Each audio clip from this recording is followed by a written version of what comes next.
we may end up titling the series "What Not to Do." Exactly. I'm just excited to see what this room and how we're going to transform this room Yeah. over the next few months. So I've been pushing off this project. Like, I'll do it later. I'm like, man, Let's make it happen. let's just do it. Yeah. Michael's got the itch, so he's gonna kind of be you're gonna be the program manager, the project manager. Yeah, project manager, man. Make it happen. I'm gonna be pushing you. I'll be doing some research for you. Yeah. Let me know how I can serve you, how I can utilize me, man. I know what I want, Right. the kind of the end result, but I'm not sure the best way to go about doing it, where I build this wall and fill that or cover that and not make it look tacky. Hey, what's going on, guys? Today I'm up here in Lady Lake, Florida. I was filming a podcast with Matt, and I know Rusty has been wanting to do some changes here in his home. He, not too long ago, moved down here from Texas, and so this was Matt's old house, and so everything he kind of inherited, everything's already positioned, but as you're gonna see in this video, there's a lot of issues, and so we're gonna talk through those, see what his plan is. I don't think we're gonna have a ton of answers, but we're gonna document his journey here in this room. And so Rusty, appreciate you inviting us into your home, man. Certainly. So I'm just gonna back up because I want people to see that this is walking from your main entrance. And so this is the opening section of your home. And so really this is a living room. This isn't a dedicated theater room. Yeah. And There's in your two family rooms. There's the family room over here with the kitchen, and then this, I guess it would be like a den. Yeah. And so this is, this was Matt's theater room. And so he's already got some Dyne audio. We'll go around and talk about the equipment that's in here. We'll talk about some of the changes that you want to make in the room. But we're going to address some issues because there's definitely quite a few, not the most ideal, but we also got a lot of challenges in this room. And so I just think this will be a fun project to document and to kind of journal your journey in taking kind of like a living room and converting that into a dedicated theater room. I think that's gonna be super cool. Yeah. So the nice thing about it is it's pretty good sized space. 16 feet wide, 18 feet deep, 12-foot ceilings. So it's a pretty decent amount of space to work with.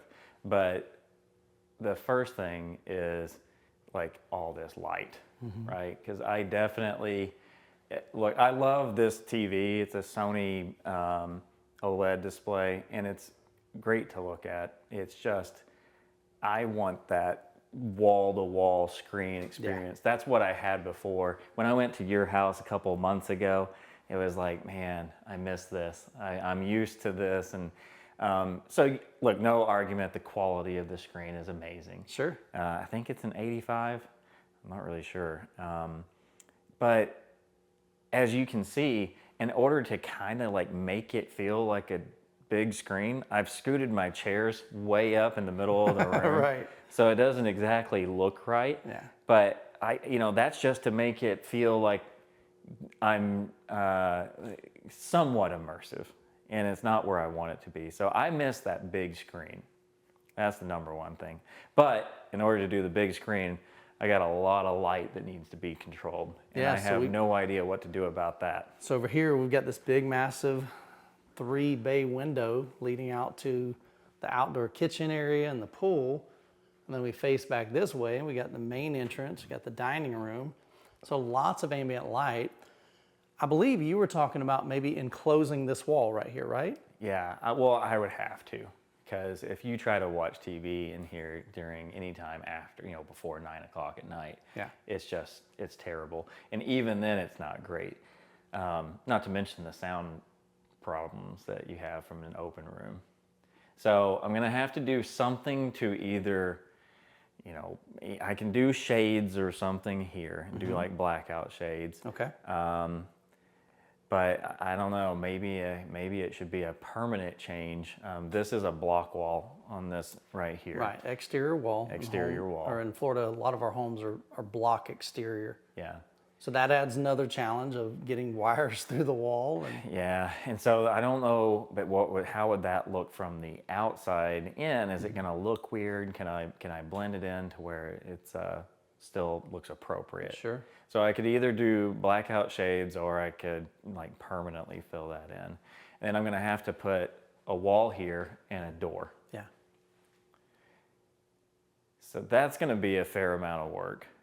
The other thing, as far as the room's concerned, clearly I'm going to paint everything a dark color, not like flat black, maybe flat black ceiling and then like urbane bronze for the walls. So there's a little bit of color. Sure. All flat and darken it up, set the mood. Now there's tile floor, which I hear a lot of times people say it's actually not a bad thing. I was surprised. I went to Matthew Pose's house and he has a lot of hardwood and I'm going, that's not good. You're supposed to have carpet, right? Yeah. And Matthew was telling me, like, if you design it right, that it can be a great thing. It can add to the acoustics of the room. You just have to know how to balance that. And so that might be something we might want to pick his brain and say, hey, Matthew, like, could you come up here? And, that'd be cool. You know, and let's get your input on this, as well as the things that we're doing at Obsessed Home Theater headquarters for the room that we're building there, our test lab. Yeah, and so, you know, I guess I could carpet it, but probably do some thick rugs, and I think that may work out better.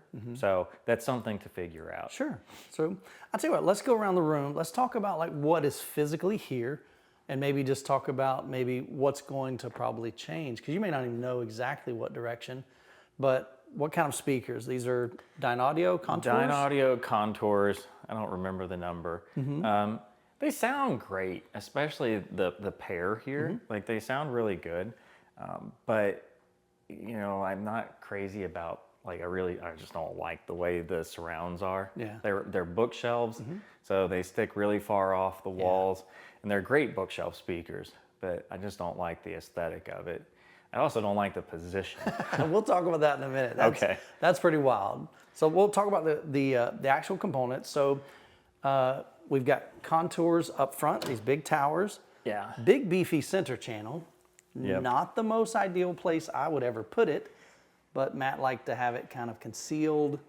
So that would be probably another thing that we would want to, because there's, oh my goodness, there's lots of reflections happening here coming out of this. So I wouldn't recommend that. I know some people do that, but you've got great equipment. You've got NAD amplifiers. You've got NAD processing. What else we got in here? In the front, we have some Dynaudio subs. I think they're sub 6s. Okay. Like a dual, what, maybe Dual 7-inch? 9-inch drivers. 9-inch? Okay. Yeah, and there's 2 of those at the front of the room. Right. And then I have, let's see what else I have here. Got my Furman M23 and an M22 amp, in addition to. And I've been super impressed, not only with just, I mean, the style of these are gorgeous, but these things absolutely rock. We had some Perlissons in here one day. We've done the contours, and it's just a ton of amplification. It's super clean. Yeah, those amps are amazing. I can't remember which model it was, but I know like Gene reviewed one of the NAD amps and did like all the testing, and it was like the best measuring amp he had ever did. I'm not sure. I don't remember which model. I think it was the Purify model. Right, okay. But yeah, the amps are amazing. And then I have, I brought from Texas. I have my Kaleidescape. That's a 48 terabyte. And then this is a Strato C. Right. I have a Strato V in the box over there. I'll probably put the Strato V in here. Well, I don't know. I've got one for the living room too. Okay. So that way I can make better use of the 1 tera server. There you go. So what's next? So that's processor, front speakers, talked about the TV, some nice acoustic treatments. I like these. I don't think that they're particularly laid out in some, calculated fashion. It's just probably to help, more aesthetics. Yeah, kind of balance out some of the reflections. I mean, ideally we'd want to cover first reflection points, and right now it's just glass, and then over here there's nothing. So that's not ideal. Rear speakers, so we've got 4 matching bookshelves.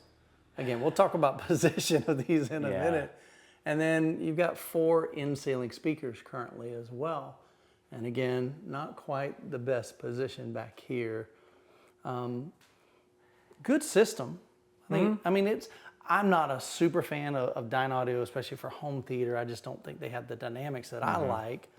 And so what are your thoughts? Do you have any, is there a brand that you're looking at, you're thinking of? I know you've owned JTR. You've got Yeah. Perlison in the living room. No, not anymore. I did. They're at the HQ now. Oh, so they're not even here. Yeah, I own JTR, but then I sold all those to Matt to use in the Helen House. And so I joked with him. I'm like, well, I guess I have to buy them back from you now. Right.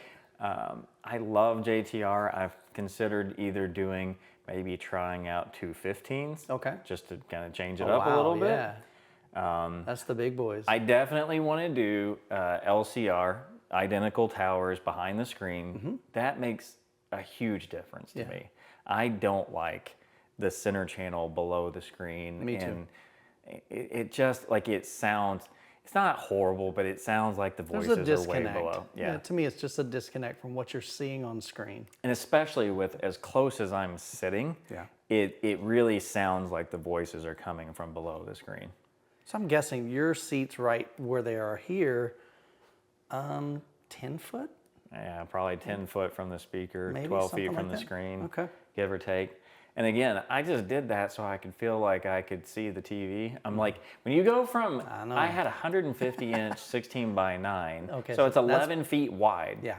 And I was 11 feet away from it. And then you go to, what is that, like 7 feet wide. Yeah. It's not immersive. People don't understand that. I don't care how black the blacks are. I don't care how beautiful the colors are. It's not the same experience for movie watching, dedicated theater type of experience when you have a TV versus a projector. And I previously had an acoustically transparent screen, and having that that big center and anchoring it right in the middle, like I think that's one of the game changers. It is for me. So if you do that in this room, so projectors got to be mounted somewhere back here? Well, so here's the thing. I've got an idea. I just don't know how I'm going to do this. So what I want is, if the room's 16 feet wide, if I had a screen that was 15 feet wide, I would think that would be amazing. That would be Now, incredible. I don't know if I can light it, and I don't know if I have enough throw distance. Actually, I know I don't have enough throw distance the way it's currently set up. Yeah, I'm at about 16 and a half feet, and that barely fits my 150 inch. Yeah. And I have an NZ9, so it gives you about an extra foot of throw distance. Okay. So what I could do is poke a hole in the wall if I can get the wife to approve. That's going to be the Or I problem. just do, like she'll let me do just about anything inside the theater. Okay. But when it starts to bleed into another room, that's encroaching usually, on other territory. Yeah. But I have an idea that may work. So what I would like to do is put a hole in that wall. So not only do I get an extra 2 foot of throw distance, so I get a little extra 2 foot of width. Sure. But then I can also get the noise and the heat outside the room. That's big, I'll be honest. When I moved mine outside, it dropped the temperature in my room considerably. And then, of course, like you said, the noise floor definitely reduces because of that too. Yep. So how would I do that and then still make it like not look obnoxious? My thought there is to build essentially to where it would penetrate, but on the other side of the wall, that's our master bedroom. Right. To do like an armoire or let me show you, like one of these closets. Okay. So if there was a closet like this in the bedroom to where the projector would be facing, like shooting through the wall, but it's enclosed. And I'd have to put some ventilation in there, which isn't that difficult. Yeah. You put an intake at the bottom, exhaust on the top. Sure. So then when you're looking in the bedroom, you just see a nice You see piece a little of furniture. armoire. Yeah. I like that. So what I think would also be cool is to put the rack, all the rack equipment inside here too. Interesting. Okay. So have a rack that is very like utility, but then, and I don't know if this would be, Joe Pichette and I had kind of brainstormed on this to make a rack that would be, maybe have some panels that you could hook on or magnetically attach. So I want full access for doing service. So Right. if I could like imagine these are panels, I take the whole panel off and I've got open access to all my gear. Okay. And I'm not fishing around with like a headlamp and Yeah. I want to be able to easily access it. So projectors up here shooting through the wall, all my gear's in here, cooling. And then I can either put panels up or just close the doors. And now it just looks like a wardrobe. That's pretty cool. I would have never thought it. I was thinking like build a box, or you'd have a bump out in the wall and drywall it, but then you can't get access to it, and you got to put an access door. So now it's it's kind of messy. like a hush box. It'd be like a combination of a hush box, a projector mount, Right. like because I could just set it on the shelf, Sure. a rack, and disguise it as attractive furniture. Okay. I like where this is going. I think this, dude, I'm excited to see your journey. If I could pull it off. I think it'd be cool. But these are problems that you have in a real home, in a real environment. Yeah. And I think we all have to deal with those. We have to figure stuff out. We just have the blessing of being able to document it and share that with the world. So maybe they can see some things that you do in your home and go, oh, Yeah. I didn't know I could do that. That's a great idea. And then they put their twist on it, and then they do something, that fits their need, their budget, but also solves a problem in their home. Yeah. And who knows, we may end up titling the series What Not to Do. Exactly. But either way, we're going to have fun doing this. But you've got a beautiful home. I'm just excited to see what this room and how we're going to transform this room Yeah. over the next few months. And I know your responsibilities at Obsessed Garage and Obsessed Home Theater are just out the roof. But I know you want this, and so I'm going to be pushing you if you can. Well, I asked you to. I said, because I'm a serial overcommitter because I love to do a lot of things, and I love the challenge, and I love to work. So, but sometimes it gets me in trouble because I've overcommitted. So I've been pushing off this project. Like I'll do it later. I'm like, man, Let's make it happen. let's just do it. Yeah. Michael's got the itch, so he's gonna kind of be you're gonna be the program manager, the project manager. Project manager, man. Make it happen. I'm gonna be pushing you. I'll be doing some research for you. Yeah. Let me know how I can serve you, how I can utilize me, man. I've got connections in the industry. If we need to get somebody in here to say, hey, help us think through what can we do to this space. We'll do some collaborative efforts, and we'll have to some me, fun. a big part of it was, any input. Like maybe somebody can help me figure out what to do because I know what I want. Right. The kind of the end result, but I'm not sure the best way to go about doing it. Where I build this wall and fill that or cover that and not make it look tacky. Right. And so I don't even know where to start. And then another aspect of this is this room. So in my old house, the home theater, it was a dedicated theater. It was meant to be that. So it was on an exterior wall in a corner of the house, far away from all the bedrooms and everything else. Yeah.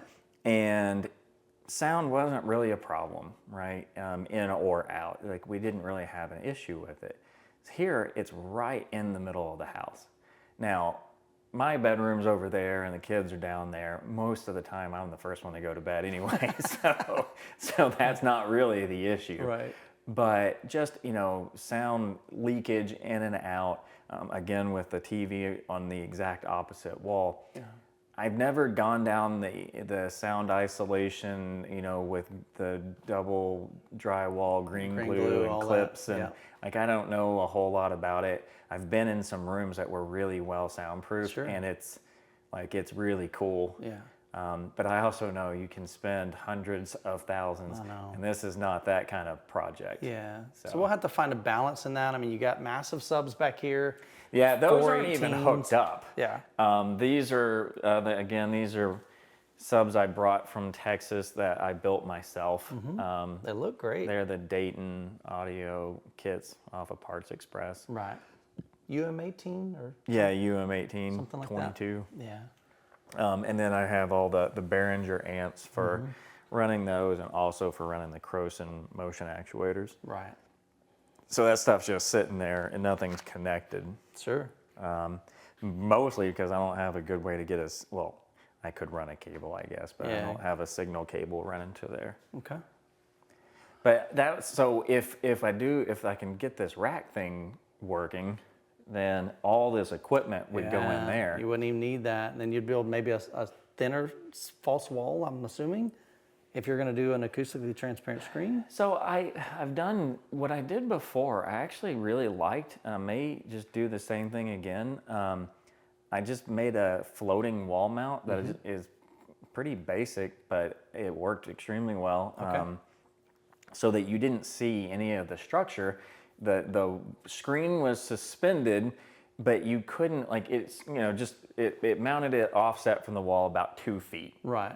Didn't you have like a bracket that came out? Yeah, and I just built that from 2x4s and bracing, and then it held the you couldn't see it. It was all hidden behind the screen, and it just offset it off the wall. It was kind of cool because it looked like it was floating.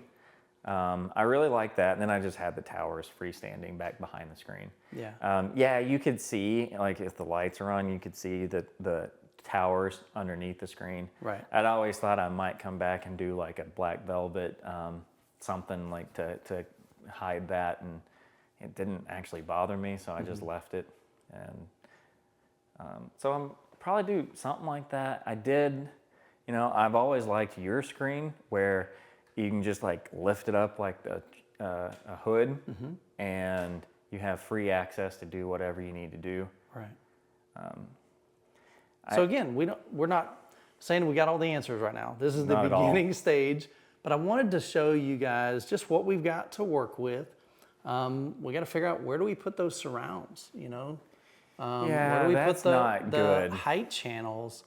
So those are going to be challenges, and we're going to bring you along for the ride on what we decide, and you tell us if we're doing it right or wrong, Yeah. But they are not in the best position right now. I can tell you that. So, yeah, that's, now granted, when Matt had his furniture, it was pushed up. Correct. He had almost against the wall. Yep. So it was a little different. I want my surrounds the same height as the towers. I even thought it would be kind of cool to do an all tower system. Okay. But I don't. An all 215 tower system would be a little crazy. That'd be wild. A little like crazy even for me. Yeah. Okay. So I don't know, but I want to get those all at the same ear level, except for maybe the rears, because it does make a difference in not having it your headrest interfering. Yeah. So just a little bit elevated on the rears. Okay. And then these Atmos, man, these are that's rough. That's terrible. I'll be honest, that's rough. Sorry, Matt. That's terrible. He knows it's not right, so he's not going to be surprised by this. So that's, we want, ideally, assuming this would be the position, you want it to be 30 to 45 degrees in front of and behind of that listening position. Yeah. Right now, they're all behind. Right. So those two would be fine if those two were move them up, like way up here. Yep. And then you also generally want want the Atmos to be in line with your left and right, plus or minus. So I would make them a lot wider and spread a lot further out. Get that down ear height. Yeah. I already said that. Let's see. It's gonna be a big project. Yeah, and I've heard some cool things about like using types of diffusion for the ceiling and make the room sound bigger. Yeah. Something I know very little about, but I think it would be fun to learn. Yeah, let's do the research. Yeah, let's do the research. We'll dig in. Like I said, we'll connect with some of the industry leaders, get their thoughts, and maybe even get them up here. That'd be really cool. Yeah, and depending on how we go with all the room construction, this could be a really big project. Yeah, it's gonna be fun. But we just wanted to bring you along for the ride. Again, this is just the very beginning of this. And so Rusty's got a beautiful home, beautiful space. I think there's huge potential. But as with you and me, we all have limitations we got to work within. And so that's the fun part, is figuring out, here are the challenges, what are the solutions, and then execute.